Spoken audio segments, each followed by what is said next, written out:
আসসালামু আলাইকুম। আজকে আবারও আমি এক নতুন ভিডিও নিয়ে আপনাদের মাঝে হাজির হলাম। আশা করছি আপনারা সবাই অনেক অনেক ভালো আছেন, সুস্থ আছেন, এই কামনাই করি। আজকে আমি ডিম ভুনার রেসিপি শেয়ার করব। তার জন্য দেখেন এখানে আমি 6টা ডিম আগে সেদ্ধ করে নিয়েছি। এখন চুলায় কড়াই দিয়েছি। এখন দিয়ে দেব তেল। তেল দিয়ে দিলাম। ডিমটা আগে আমি ভেজে নেব। এখন তেলটা গরম হয়ে গেছে। এখন আমি ডিমগুলো দিয়ে দিলাম। ডিমগুলো আমি ভালোভাবে কুচিয়েও নিয়েছি যাতে ডিমের ভেতরে সব কিছু ঢুকে যায়।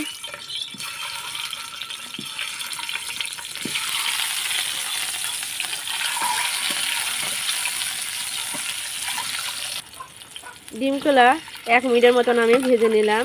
এখন এখানে লবণ আর হলুদ দেব কালার হওয়ার জন্য। প্রথমে আমি হলুদ দিয়ে নিচ্ছি।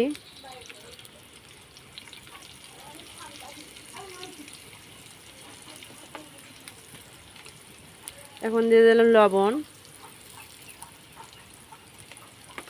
দিয়ে ভালোভাবে আমি এখন ভেজে নেব।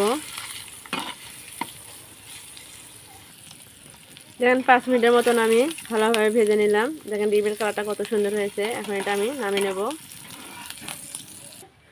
দেখেন চুলাতে আমি এখন কড়াই দিয়ে তেল দিলাম। এখন আমি পেঁয়াজ কুচি দিচ্ছি। পেঁয়াজ কুচিটা আমি 2 মিনিটের মতন ভেজে নেব। দেখেন পেঁয়াজটা একটু হালকা হালকা ভাজা হয়ে গেছে। এখন এখানে আমি দিয়ে দেব 2টা তেজপাতা, দারুচিনি আর সাদা এলাচ। এটা আমি ভালোভাবে একটু ভেজে নেব। এখন এখানে দিয়েছি সামান্য পরিমাণ আদা রসুন বাটা। আদা রসুনটা আমি ভালোভাবে ভেজে নেব যাতে গন্ধ না করে। এখন আমি এখানে দিয়ে দেব পেঁয়াজ বাটা।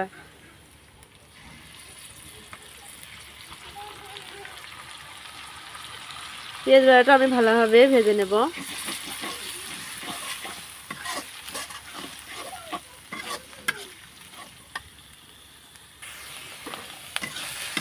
পেঁয়াজটা ভালোভাবে ভাজা হয়ে গেছে। আমি এখানে সামান্য পরিমাণ পানি দেব।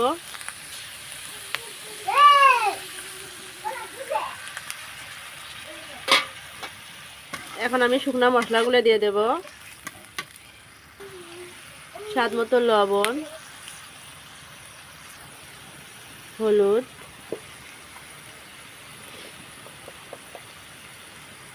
জিরা, মরিচের গুঁড়া, গরম মশলার গুঁড়া সবগুলো আমি এখন মিক্সড করব। মশলাটা ভালোভাবে এখন কষে নেব। আপনারা চাইলে এখানে টমেটোও দিতে পারতেন। আমার হাতের কাছে টমেটো নাই, তাই আমি আজ টমেটো দিচ্ছি না। মশলাটা ভালোভাবে এখন আমি কষে নেব। দেখুন মশলাটা কত সুন্দর উপরে তেল ভিজে উঠছে, কষানো হয়ে গেছে। এখন আমি এখানে ডিমটা দিয়ে দেব।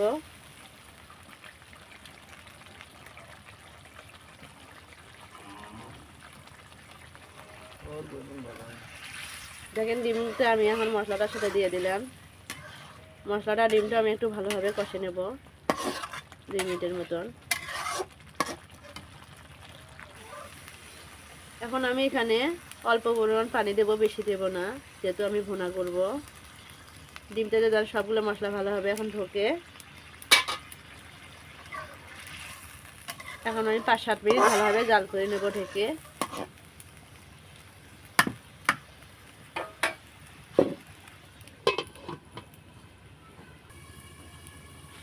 দেখেন 7 মিনিট পর আমি ঢাকনাটা উঠাইলাম।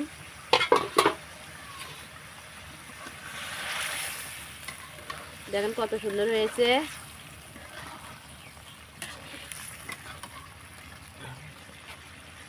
এখন দেখেন আমি ভাজা জিরার গুঁড়া দিলাম। আমার ডিম ভুনাটা হয়ে গেছে। আজকের রেসিপি এখানে শেষ। দেখা হবে অন্য কোনো রেসিপিতে। ধন্যবাদ সবাই, ভালো থাকবেন। খোদা হাফেজ।